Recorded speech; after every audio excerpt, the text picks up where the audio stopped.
Welcome to today's video where we are turning this room that obviously hasn't been decorated in like the 60 years since it's been built into something that's suitable for a 4-year-old. As you can see, it's got astroturf looking carpet tiles. The wallpaper has been on there for 60 years and is literally clinging on for dear life. The radiators are ancient, skirting board's ancient, and the ceiling is Artex, and everything needs rewiring as well.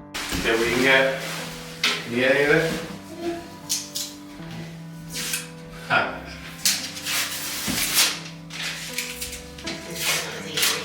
can't do it. No, this one's a bit it's tricky. This was our first indication that it wasn't going to be as easy to get this wallpaper off as the living room wallpaper that we had literally just been peeling off sheet by sheet. And when I tell you that this is the worst wallpaper that I've ever tried to get off of a wall, I'm not even joking. It is worse than the chipboard that we peeled off of the hallway. It is that vinyl waterproof stuff that you have to do about 15 passes with the wallpaper stripper just to be able to get the top layer off. Is absolutely ridiculous. I'm not really sure what I was expecting when I started this, but being 6 months pregnant and it being the middle of summer, so boiling hot, and having all sorts of issues with my pregnancy, it took me forever to do this. I was managing to do about an hour before I'd have to go and have a lay down because I was absolutely knackered. I only had 2 days a week I could do it because I had to do it when Isabel was at childcare. I couldn't have her running around with a boiling hot steamer. And yeah, I'd never want to attempt anything like that again.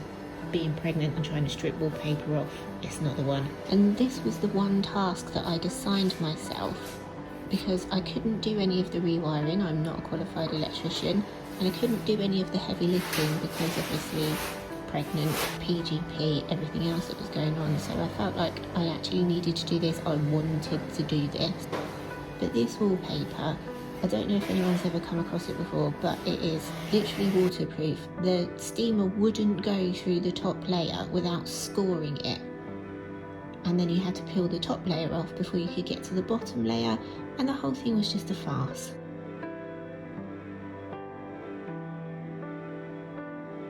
Oh, a bit of a tool unboxing.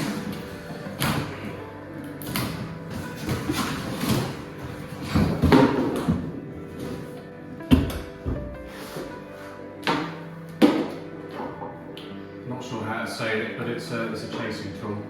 Gonna give this a whirl. I think John's favourite thing about all of this is that he's had an excuse to buy lots and lots of new tools. Here he is doing an unboxing of some of them. If you do want to see more of John's first attempt at doing an unboxing video and that sort of thing, I am going to put together a video of the rewire and the heating and everything, which is obviously mainly him. I'd never really thought about what a full rewire would look like, but it's basically this: digging out holes in the wall for every single socket and switch, pulling up floorboards, poking wires through everywhere. It's a nightmare, and you always think, how can electricians be charging like 8 grand for a rewire? Well, this is why. It's crazy what goes into it, and that's with this new tool as well. Apparently, like, it all used to be done by hand. I don't get any of it at all.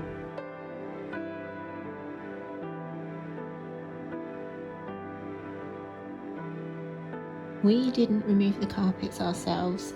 The insurance company finally did in the ongoing saga that is the carpets. Although this room didn't get any fire damage, it had a lot of smoke and soot damage, and because the insurance company left it so long, literally everything in there was ruined. We also didn't do the plastering ourselves. We were going to, but because we've had to do everything so quickly, instead of taking our time doing the renovations, we've had to get it done like as soon as we can. We decided we weren't going to attempt to do any of the plastering at the moment because I think it would take us forever and we have no idea what we're doing. We also left some of replacing the heating system to a gas safe company. John designed all the heating system, like worked out what we needed for each room and put them all, the radiators, onto the walls, did some of the pipe works, but a company did the rest of that because obviously no one wants to be messing about with boilers and gas and everything. We were under extreme pressure to get this done because although the fire was in May, we weren't actually able to start any of this works until like mid-July because the place hadn't been decontaminated. And we had a baby due at the beginning of November, so with John working full-time, he was literally in the house every weekend day for like 10 hours at a time just trying to get this done. This was Isabel's first attempt at vlogging. That's not filming for me. And another opportunity for John to try it on new tool. As the room was completely empty, we covered up the windows and he got a paint sprayer and mist coated the entire room in a lot less time than I think it would have taken him to roller it. Although I'm not too sure that he was particularly impressed with how long it takes to clean the paint sprayer out afterwards. I think it's great if you're doing like a large area, but you wouldn't want to bring that out just for like a couple of walls.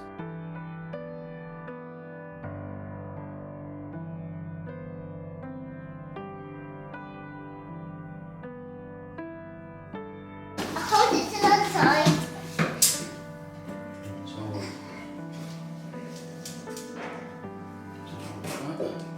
And run your fingers.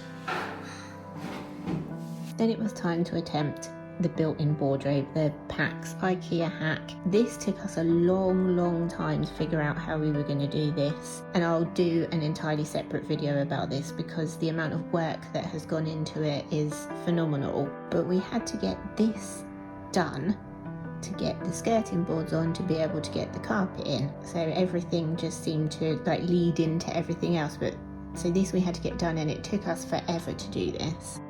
We managed 3 cuts of wood before the brand new saw broke.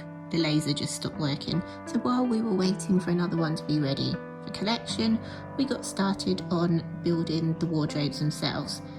This is my contribution to it here because by this point I'm 8 months pregnant. I'm not lifting anything up.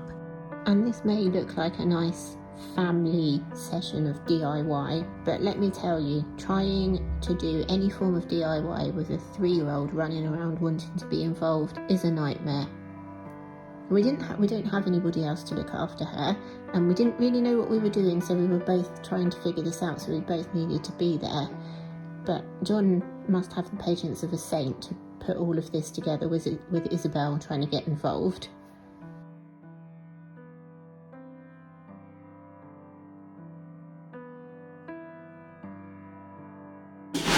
Stage 1 of the base.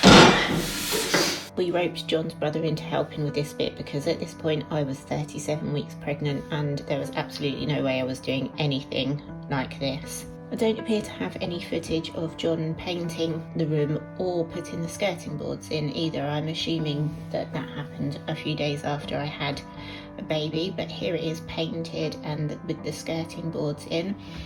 And then the carpets they had to be put in, so they ended up going down before the skirting boards were painted and everything. So here's John trying desperately not to get anything on the brand new carpets.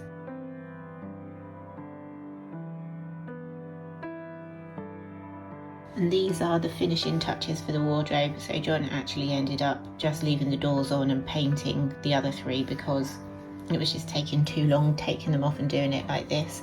And these are the handles that I got from AliExpress. I'll link everything that I talk about down in the description so that you can find it, but these are like perfect for the rainbow theme.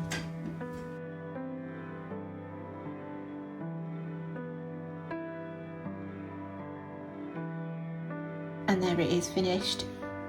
Don't you think he's done an amazing job? It looks absolutely brilliant.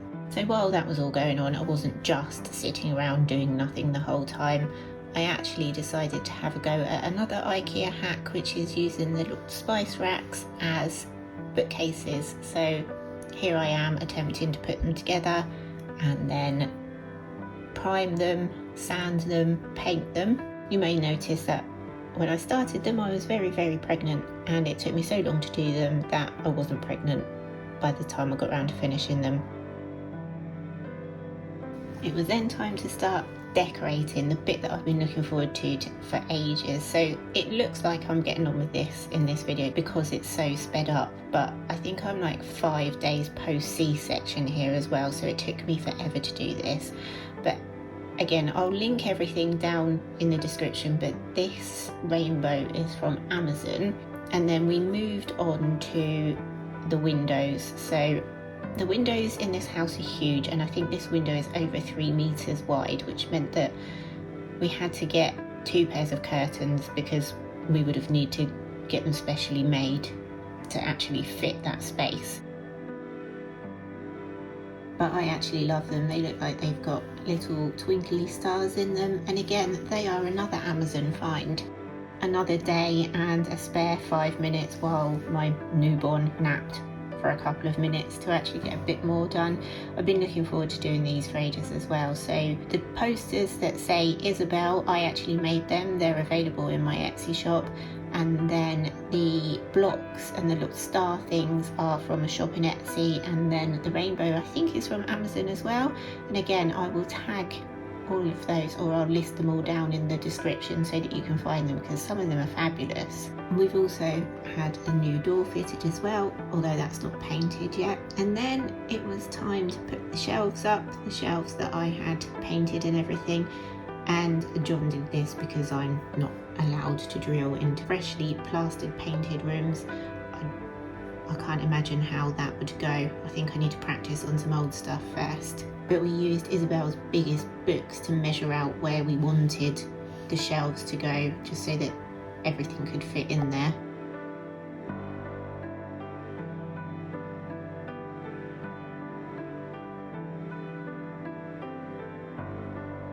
And here it is. One of the reasons that it took so long to get done is that we ordered the bed and we thought that that was going to be delivered within 8 days, and then we got an email saying it was going to be 3 months, but it actually took, I think, 6 weeks to come. That's from Dusk. She's got a giant bed because if one of us needs to get in with her, we'd rather go into her room than have her come into us, because obviously we've got a newborn as well. But she's got all of the little decorations in there, the little unicorn decal things, and then her reading corner. I've also got some wipeable playmats there as well that we can put over the carpet so that they don't get ruined.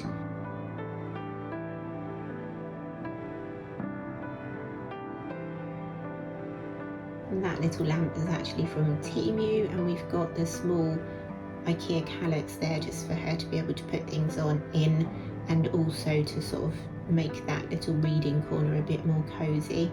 And there's the finished shelves.